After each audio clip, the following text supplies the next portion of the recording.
Peringatan bagi mereka yang terpedaya, setiap orang pasti pernah melakukan dosa, kerana itu, sudah semestinya kita sering memohon ampun kepada Allah, setelah kita menangis bersimpuh di hadapannya dan mengakui segenap dosa kita. Biasanya kita beranggapan bahawa kita telah terbebas darinya dan merasa tenang dan aman dari siksa Allah. Benarkah demikian? Adakah jaminan bahawa tangisan kita telah menyentuh kasih-Nya sehingga Dia pasti mengampuni segenap dosa kita? Orang-orang soleh yang taat beribadah saja masih tidak merasa aman dari siksa Allah, apalagi para pendosa seperti kita. Janganlah kita merasa tenang dengan amal-amal soleh yang jarang kita lakukan, malah dengan cara yang sangat buruk, tidak bersama dengan Allah ketika beramal, tidak ingat Allah di hati batin, tidak memperhatikan adab-adab di hadapan Allah dan belum tentu diterima olehnya, sehingga kita melupakan keburukan-keburukan kita sendiri.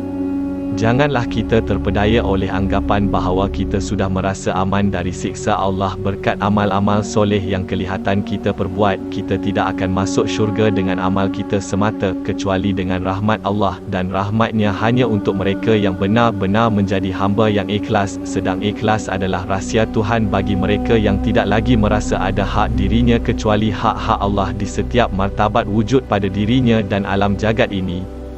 Berapa banyak orang yang beramal soleh merasa selamat dan aman dari Allah, malah berasa soleh dan menyangka merekalah yang beramal, sedang amal itu anugerah Allah yang Allah tajalikan pada jasad dan jiwanya.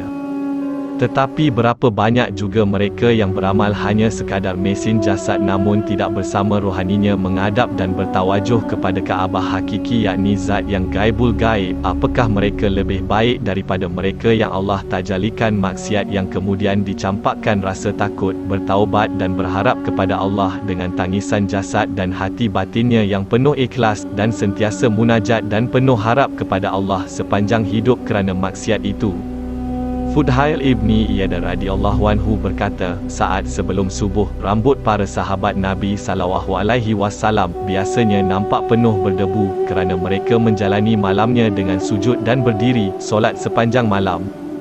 Ketika mengingat Allah Subhanahu Wa Taala, tubuh mereka bergoyang bagai pohon di hari berangin kencang, air mata mereka mengalir hingga membasahi baju, bahkan nampak seperti sisa air wuduk. Namun, saat waktu subuh hampir tiba, mereka segera meminyaki wajah dan mencelak mata mereka, sehingga nampak seperti penidur lalai yang baru bangun dari tidurnya sepanjang malam.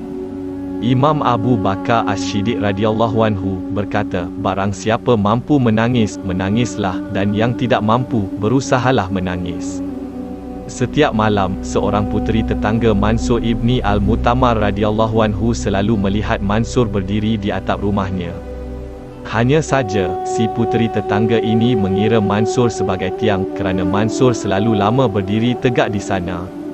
Saat Mansur wafat, si puteri tetangga bertanya kepada keluarga Mansur, ke mana tiang yang setiap malam kulihat berdiri tegak di atap rumah kalian? Mereka menjawab, ia telah menghadap Tuhannya yang Maha Tinggi dan Maha Agung. Si puteri tetangga bertanya hairan, bagaimana boleh berlaku seperti itu? Mereka menjawab, sebenarnya, di atap rumah kami tidak ada tiang, yang setiap malam engkau lihat berdiri tegak di sana adalah Mansur. Setiap kali menceritakan kisah ini, Imam Ahmad ibni Hanbal radhiyallahu anhu selalu menangis hingga janggutnya basah. Amir Al-Mu'minin Umar ibni Al-Khattab radhiyallahu anhu berkata, ciri engkau benar-benar bertaubat adalah mengakui dosa-dosamu. Ciri bahawa engkau benar-benar ikhlas dalam beramal adalah membuang ujubmu jauh-jauh. Ciri bahawa engkau benar-benar bersyukur adalah mengakui kekuranganmu dalam beribadah. Seseorang bertanya kepada Siti Aisyah radhiyallahu anha, wahai Al-Muminin, bila seseorang mengetahui bahawa dirinya termasuk orang yang baik, ia menjawab, saat ia tahu bahawa dirinya termasuk orang yang buruk. Orang itu bertanya lagi, bila seseorang mengetahui bahawa dirinya termasuk orang yang buruk, ia menjawab, saat ia menganggap dirinya sebagai orang baik. Hasan Al-Basri radhiyallahu anhu berkata kepada orang-orang yang bersungguh dalam ibadah, demi Allah, jika dibandingkan dengan para salaf, kesungguhan kalian dalam beribadah bagaikan main-main.